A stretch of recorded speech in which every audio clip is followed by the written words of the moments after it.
ഭരണഘടനാ സ്ഥാപനമായ public service commission അംഗത്വം ഭരിക്കുന്ന പാർട്ടിയെ CPM തൂക്കി വിൽക്കുന്ന കാഴ്ചയാണ് കോഴിക്കോട് കാണുന്നത്. കോഴിക്കോട്ടെ CPM-നകത്ത് നടക്കുന്നത് ആശയപരമായ തർക്കങ്ങളല്ല, മാഫിയകൾ തമ്മിലുള്ള പോരാട്ടമാണ്. അവർ തമ്മിലുള്ള പല കച്ചവട കണക്കുകളുടെയും തർക്കത്തിനൊടുവിലാണ് ഈ വാർത്ത പുറത്തു വന്നിരിക്കുന്നത്. ഇത് വളരെ ഗൌരവകരമാണ്. ഇന്ന് കോഴിക്കോട് നടക്കുന്ന പല മാഫിയയുടെ പിന്നിൽ കോറി മാഫിയ, മണൽ മാഫിയ, മദ്യമാഫിയ, സ്വർണ്ണക്കടത്ത് എല്ലാത്തിന്റെയും പുറകിൽ മന്ത്രി റിയാസിന്റെ നേതൃത്വത്തിലുള്ള ഒരു സംഘമുണ്ട് എന്നുള്ളത് വാർത്ത വളരെ സജീവമായി പുറത്തുവരികയാണ്.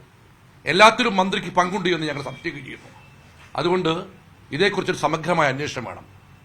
പിണറായി വിജയൻ മുഖ്യമന്ത്രിയായ കേരളത്തിൽ, പിണറായി വിജയൻ ആഭ്യന്തരമന്ത്രിയായ കേരളത്തിൽ പോലീസ് നടത്തുന്ന അന്വേഷണത്തിൽ നിഷ്പക്ഷത ഉണ്ടാവില്ല, സത്യം കണ്ടെത്താൻ സാധിക്കില്ല. കോടതിയുടെ നിരീക്ഷണത്തിലുള്ള പോലീസ് അന്വേഷണമാണ് കോൺഗ്രസിൽ ആവശ്യപ്പെടുന്നത്. അതല്ലെങ്കിൽ ഈ ആരോപണങ്ങളൊക്കെ തന്നെ കേന്ദ്ര ഏജൻസി അന്വേഷിക്കണം, സത്യം പുറത്തുവരണം. CPM-ന്റെ ഈ കള്ളത്തരങ്ങൾ കൊണ്ട് കോഴിക്കോട്ടെ പൊതുസമൂഹം മലീസപ്പെട്ടിരിക്കുകയാണ്. മാത്രവുമല്ല, ഈ ഓരോ വാർത്തകളും നമ്മൾ ഞെട്ടിക്കുന്നതാണ്. ഇവിടുത്തെ ഓരോ തർക്കങ്ങളുടെയും പിന്നിൽ മധ്യസ്ഥത വഹിക്കുന്നത് CPM-കാരാണ്. അവരതിന് വാങ്ങുന്ന തുകകൾ ലക്ഷങ്ങളും കോടികളുമാണ്. CPM-നകത്തുള്ള മാഫിയ തർക്കങ്ങളുടെ ഫലമായിട്ടാണ് ഓരോ വാർത്തയും പുറത്തു വരുന്നത്. ഇത് CPM-ലുള്ള അഴിമതിയുടെ മഞ്ഞുമലയുടെ ഒരു അറ്റം മാത്രമാണ്. വിശാലമായ മേഖല പുറത്തു കിടക്കുകയാണ്. എല്ലാം പുറത്തു കൊണ്ടുവരണം. അതിന് സമഗ്രമായ അന്വേഷണം നടക്കണം. അന്വേഷണം ഒരിക്കലും കേരള പോലീസിൽ നിന്നാവരുത്. CPM സഖാക്കൾക്ക് പണത്തിനോട് ആർത്തി കൂടുന്നു എന്നുള്ള MV ഗോവിന്ദൻ മാഷ്ട പ്രസ്താവനയും കൂട്ടി വേണം ഈ സംഭവത്തെ കാണാൻ എന്നുകൂടിയാണ് ഞങ്ങൾക്ക് പറയാനുള്ളത്. അത് വരട്ടെ, ഞങ്ങൾ കാത്തിരിക്കുന്നു. ഇതിനകത്ത് CPM നിലപാട്, പാർട്ടി നിലപാട് പറയട്ടെ, സർക്കാർ നിലപാട് പറയട്ടെ. ഇപ്പോഴും CPM-നകത്ത് ആത്മാർത്ഥമായി പ്രവർത്തിക്കുന്ന കുറെ പ്രവർത്തകരുണ്ട്. അവരൊക്കെ പ്രതികരിക്കട്ടെ. ഇതിനകത്ത് ഞങ്ങൾ പ്രതീക്ഷിക്കുന്നത് സർക്കാർ നിലപാട് സത്യസന്ധമാണെങ്കിൽ, CPM നിലപാടിൽ സത്യസന്ധതയുണ്ടെങ്കിൽ സമഗ്രമായ അന്വേഷണത്തിന്, കോടതിയുടെ അന്വേഷണത്തിന് സർക്കാർ തയ്യാറാവണം. CPM ശുപാർശ ചെയ്യണം. അതില്ലെങ്കിൽ കേന്ദ്ര ഏജൻസി അന്വേഷിക്കണം ആവശ്യപ്പെട്ടുകൊണ്ടുള്ള പോരാട്ടവുമായി കോൺഗ്രസ് രംഗത്ത് വരും.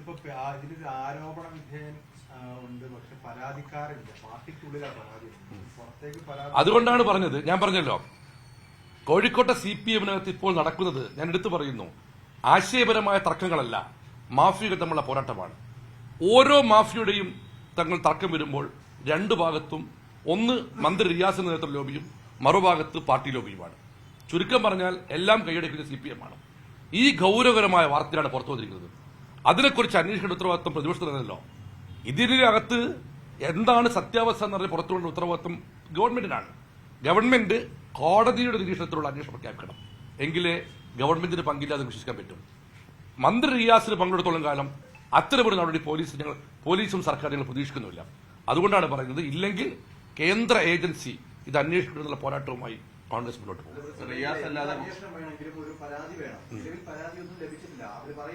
ഇല്ല, പക്ഷെ ഞങ്ങൾ പറഞ്ഞല്ലോ, പരാതി ഇല്ലെങ്കിൽ സമൂഹത്തെ സ്വമേധയാ കേസെടുക്കാമല്ലോ. പോലീസിന് വേണമെങ്കിൽ ഇത് വെച്ച് സ്വമേധയാ കേസെടുക്കാം. അങ്ങനെ എത്ര കേസെടുത്തിട്ടുണ്ട്? ഉണ്ടായിട്ടുണ്ടല്ലോ.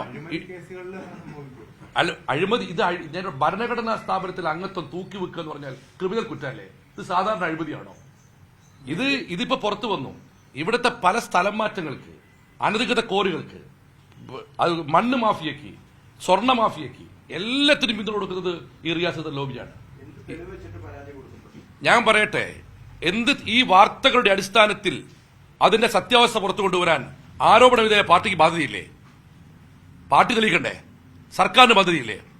സർക്കാരിന്റെ നോമിനിയായി വരുന്ന ഭരണഘടനാ സ്ഥാപനത്തിലെ അംഗത്വം തൂക്കി വിറ്റു എന്ന് പറഞ്ഞാൽ അതിന് നടക്കണെടുക്കാൻ സർക്കാരല്ലേ?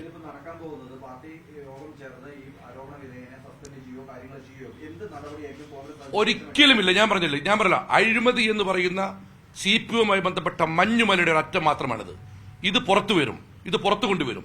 ഞങ്ങൾ തുടക്കത്തിലേ പറഞ്ഞിട്ടുണ്ട്, ഇനി വരാൻ പോകുന്നത് CPM-നെ ബന്ധപ്പെട്ടുകൊണ്ട് കോഴിക്കോട്ട് പുറത്തു വരാൻ പോകുന്നത് നാറുന്ന കഥകളാണ് എന്ന് ഞാൻ കഴിഞ്ഞ ഒരു 2 മാസം പത്രസമ്മേളനത്തിൽ പറഞ്ഞിട്ടുണ്ട്.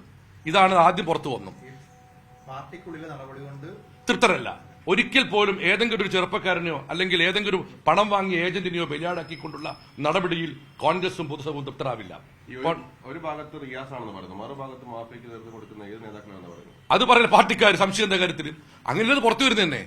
ഇത് വായിച്ചാൽ അക്ഷരാഭ്യാസം ആർക്കും മനസ്സിലാവില്ലേ? കോഴിക്കോട്ടെ പൊതുരംഗവും കോഴിക്കോട്ടെ രാഷ്ട്രീയ രംഗവും പഠിക്കുന്ന ഒരാൾക്ക് പെട്ടെന്ന് മനസ്സിലാവുന്ന കാര്യമുള്ളത്. ഒരു ഭാഗത്ത് മന്ത്രി റിയാസിന്റെ മാഫിയ ബന്ധം അതിലും വന്നിട്ടുള്ളത് സ്റ്റീൽ കോൺഗ്രസിന്റെ വിൽപ്പന വരെ റിയാസിന്റെ ഭാഗമുണ്ട്. ഞങ്ങൾ മാറ്റെടുത്താൻ പോവുകയാണ്. റിയാസിന്റെ അഴിമതിയുടെയും മാഫിയുടെയും മേഖല അത് വളർന്നിങ്ങനെ പന്തലിക്കുകയാണ്. പക്ഷേ ചെറിയ ചെറിയ കാര്യങ്ങളിൽ ഒരു ഭാഗത്ത് CPM പാർട്ടി ലോബിയും മറുഭാഗത്ത് മന്ത്രി ലോബിയുമാണ്. അവർ തമ്മിലുള്ള തർക്കം കൊണ്ടാണ് ഈ വാർത്ത പുറത്തു വന്നിരിക്കുന്നത്. അല്ല, റിയാസിന്റെ ഞാൻ പറഞ്ഞ റിയാസിന്റെ പാർട്ടിയിലെ ശത്രു പുറത്തുവിട്ടെങ്കിലും ഒരു കാര്യം വ്യക്തമായില്ലേ, ഇതിന്റെ അകത്ത് ഞങ്ങൾ പറഞ്ഞ കാര്യം സത്യമാണെന്ന്. പാർട്ടിക്കകത്ത് രണ്ട് മാഫിയകൾ തമ്മിലുള്ള പോരാട്ടമാണ് കോഴിക്കോട് നടക്കുന്നത്. അവിടെ സാധാരണക്കാരന്റെയോ പിന്നെ പാവപ്പെട്ട തൊഴിലാളിയുടെയോ കാര്യങ്ങളല്ല ചർച്ച ചെയ്യപ്പെടുന്നത്, നാടിന്റെ ക്ഷേമമല്ല ചർച്ച ചെയ്യപ്പെടുന്നത്. പിന്നെ അധ്വാനിക്കുന്ന തൊഴിലാളി വർഗത്തിന്റെ മോചനത്തിന് വേണ്ടിയുള്ള നടപടി ചർച്ച ചെയ്തത്. അവിടെയൊക്കെ നടക്കുന്നത് മാഫിയകൾ തമ്മിലുള്ള തർക്കങ്ങൾ തമ്മിലുള്ള മധ്യസ്ഥതയും അവർ തമ്മിലുള്ള പോരാട്ടവും അതിൽ നിന്ന് കിട്ടുന്ന ബെനിഫിറ്റിന്റെ പങ്കുവെക്കലിന്റെ തർക്കങ്ങളുമാണ് പുറത്തു വരുന്നത് ഇപ്പോൾ.